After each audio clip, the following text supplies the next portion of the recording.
Hare Krishna. Question: how can Prabhupada claim his Gita to be as it is when it is so obviously not as it is? The Prabhupada so clearly translates Karma Yoga as Bhakti Yoga, he translates Ashtanga Jnana Yoga as Bhakti Yoga. He clearly, his Bhagavad Gita is not as it is. So how can he claim his Bhagavad Gita to be as it is when he is doing such obvious, giving such obvious non-literal translations and yet claiming it to be as it is? Answer: the Bhagavad Gita is as it is in terms of essential purpose, not necessarily in terms of linguistic technicalities. I'll answer this at three levels. First is that what is the essential purpose of the Gita? Now, if we read, how do we know it? We have to look at it by looking at the Gita's context itself. What happens to Arjuna after hearing the Gita? Does he become an Ashtanga yogi? Does he become a Jnana yogi? No. He explains his understanding. Is he even becoming a Karma yogi? No, because he's telling Arjuna, he's telling Krishna in the middle of the Gita, just after Chatushloki Gita, that I accept you as the Supreme Lord. Param Brahma, Param Dhama, Pavitram Paramam Bhavan. That you are the Supreme Being, you are the Supreme Brahman, you are the Supreme God. This is what all the greatest sages have said, and you have confirmed it. I accept it fully, he says. So he's accepting Krishna as the supreme reality, and that is a characteristic of Bhakti Yoga. And on top of that, so this is 10.12, 13, 14. And then at the end of the Bhagavad Gita, when he expresses his resolve, in 18.73 he says, Karishye vachanam tava, I will do your will. He's not just saying, I will do Kshatriya dharma. He's saying, I will do your will. This is the attitude of a devotee. So, Bhagavan and Bhakti, the supremacy of Bhagavan as the sadhya and the supremacy of Bhakti as the sadhana, the goal and the means. That is established in the Bhagavad Gita systematically by its thought flow, and that is how Arjuna understands it, and that's what we see in his life. He acts as a devotee as we look at his life later in the Mahabharata and the Bhagavatam. So essentially, the Bhagavad Gita is a book in terms of its ultimate purpose of the transformational power of love, of understanding that when God loves us, when we understand that God loves us and when we seek to love Him back, then life becomes completely transformed. We get a new, enriching vision of life and we are able to move forward through whatever obstacles life may send our way. So this is the vision that the Gita gives us, and it is this vision that Srila Prabhupada also gives us. So he makes it very clear that we are to devote ourselves to Krishna, and Krishna is the highest truth. So in terms of the essential purpose of the Gita, of establishing sadhana and sadhya as supreme, Prabhupada does make it very clear what is the goal. So now, that is with respect to essential purpose. Now with respect to linguistic technicalities, is linguistic precision the means to intellectual comprehension in everything? Yes, linguistic precision is generally required, but does that alone comprise the qualification? Suppose a very advanced book on quantum physics is written in English. Now I may be a English PhD, a professor, but does my knowledge of English guarantee me that I'll be able to understand the whole book, or say translate that book into Hindi if required? No. Just because I know particular knowledge doesn't mean that I know everything in that language. Similarly, just because somebody knows Sanskrit doesn't mean that one can know all the subject matter in that book. Nor does it mean that just because something doesn't seem to be linguistically correct, the essential meaning is lost. Why? Because words have different meanings at different times. The meanings change, and when we divorce the meanings from the cultural context, then the essential purpose can be lost. Suppose there is a book of medicine in Chinese, and the Chinese doctor, it's an ancient book, and the Chinese doctor has been treating many people and curing many people as per that medicine. And the Chinese doctor also learns English and translates the book. Now the Chinese doctor is neither a Chinese scholar, they're a scholar in Chinese as a language, nor is the doctor scholar in English as a language. But when that doctor translates the book, and in contrast we have a scholar, a linguist who is a scholar in Chinese and English, and that person translates the book. Whose translation would be more reliable? From the point of view of linguistic technicality, the linguist's translation might be better. But from the point of view of practical transformational applicability, practical healing potency, the doctor's translation would be better. So the essential purpose would be maintained much better. So we should, when we want to study a book like Gita, it's a book for healing the human heart. As I said, the human heart is bewildered, ruptured by its fracture from the divine heart. And the Bhagavad Gita shows how the two can be through fracture, that fracture can be healed by the healing process of Bhakti Yoga.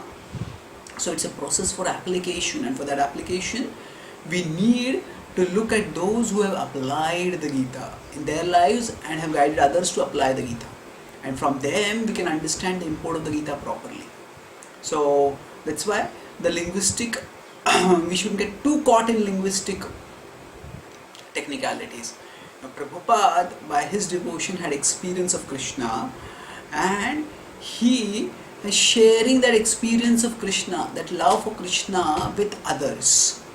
Now moving forward, is Prabhupada's Bhagavad Gita not as it is? We could have said it is not as it is if he had suppressed the Sanskrit text. He could just have given the translation and the purports, and we would not, most of us, at least in the initial stage of Gita study, would just have studied the translation and purport.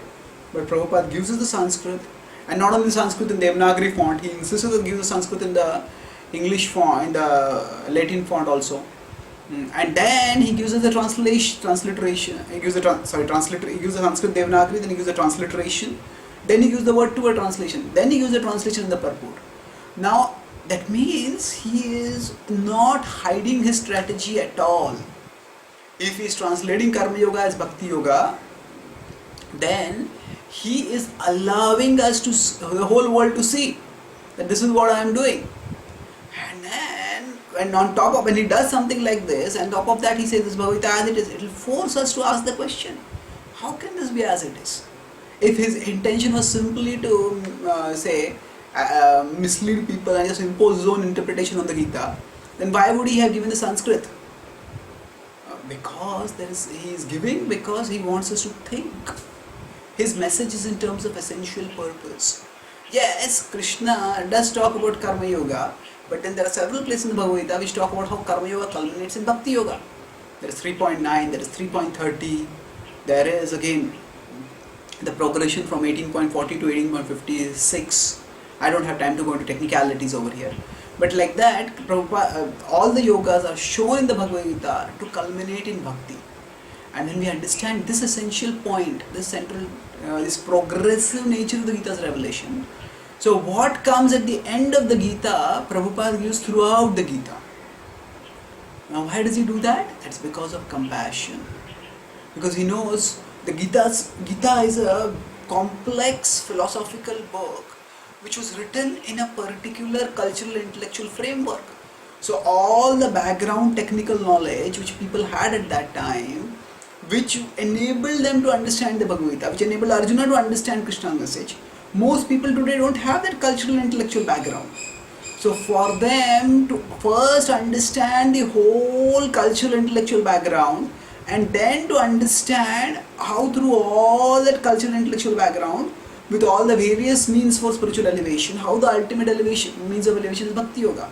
To understand all that will take a lot of time, and most people may not be interested and will not be interested in spending so much time and thought in trying to understand a book. So Prabhupada makes sure that they get the conclusion in every chapter, practically every purport, or at least every few purports. That is his compassion. Now Prabhupada is also aware of the flow of the Gita. For example, if we look at 2.72, in the purport he says, in this chapter a hint of Bhakti Yoga is given and Karma Yoga has been described in detail. Now that is true because the only hint of Bhakti Yoga is in 2.61. Yukta asita matparaha, fix the consciousness on me. But Prabhupada in his purport has not just given a hint, he has given a full picture of Bhakti Yoga. He's talked about how Ambarish Maharaj used to clean the temple of the Lord, used to take darshan of the deities of the Lord, used to use all his senses in the service of the Lord. So like that, Prabhupada is talking about Bhakti quite a lot. He's given more than a hint. So what is Prabhupada doing? Prabhupada is consciously aware of the flow of the Gita and is consciously choosing a strategy where he gives the complete picture of the Gita. The conclusion of the Gita, which is devotion throughout the Gita. At one time some Mayavadi came to Prabhupada and asked, Swamiji, there is no Krishna in this translation of the verse. Why you put Krishna over here? So Prabhupada replied, you Mayavadis, where there is Krishna in the Bhagavad Gita, you have removed him from there also. So to compensate, I have put Krishna where he is not there also. So what does it mean? The Mayavadis, especially most infamously 9.34, where Krishna uses mana so many times. Man mana bhava mad bhakto madhyaji mam namaskuru mam evaishyasi yuktvaevam atmana mat parayana. 6 times mat is there, and Mayavadis comment that one has to surrender to some unborn light within Krishna. So where Krishna is, the Mayavadis are removed. So Prabhupada says that Prabhupada is responding in his purports to the current cultural and intellectual setting, where that means 2 factors are there. One factor is that people just don't have time to apply, at least in the initial stages, to understand the Gita's worldview and then come to its conclusion. That's why Prabhupada gives its conclusion repeatedly. That is emphasizing on Bhakti and Krishna. And secondly, because Bhakti and Krishna have been deliberately, practically banished from the Gita, because many scholars wanted to propose monism, that there are historical nationalistic considerations before that. They wanted to unite all of Indians, and for that purpose they thought if the Bhagavad Gita doesn't talk about any one particular god, then the people who are worshipping different gods also, they can all come under the banner of the Bhagavad Gita. So they had their political utilitarian motivations for their interpretation, nationalistic interpretations, and they had exiled Krishna. So Prabhupada's Bhagavad Gita as it is a very carefully thought out response to socio-cultural circumstances, so as to best present the Bhagavad Gita's conclusion to people, so that people who have heavily impersonalist bias, they cannot miss the personal understanding, and people who are too distracted, they also, even if they do not go through the technical flow of the Gita, they understand its conclusion. And he has given the original Sanskrit, he has given the original he has given the transliteration, the word-to-word translations, and by all this, those who want to become serious students of the Gita, he has given them a facility for that. And Prabhupada never said that when he says this Bhagavad Gita is as it is, that does not mean that there are not other as it is Bhagavad Gitas. He himself was wanting to write another commentary on the Gita, and he accepted the commentaries of the great Vaishnavacharyas, Ramanacharya and others, and he expected disciples also to write books on the Gita. So the idea is that for a technical flow of the Gita, Prabhupada also, where the Bhakti conclusion is maintained and it is progressively established, Prabhupada accepts, and Prabhupada that there can be other bona fide translations also, but which give the systematic flow. And Prabhupada himself quotes from Baldev Vidyabhushan, he quotes from Vishwanath Thakur, and they have translated Karma Yoga as Karma Yoga. So Prabhupada is saying that his idea is Bhagavad Gita as it is, his Bhagavad Gita is as it is not a monopolization of the Bhagavad Gita, saying that everyone else is wrong. His Bhagavad Gita is as it is in terms of giving its essential conclusion consistently.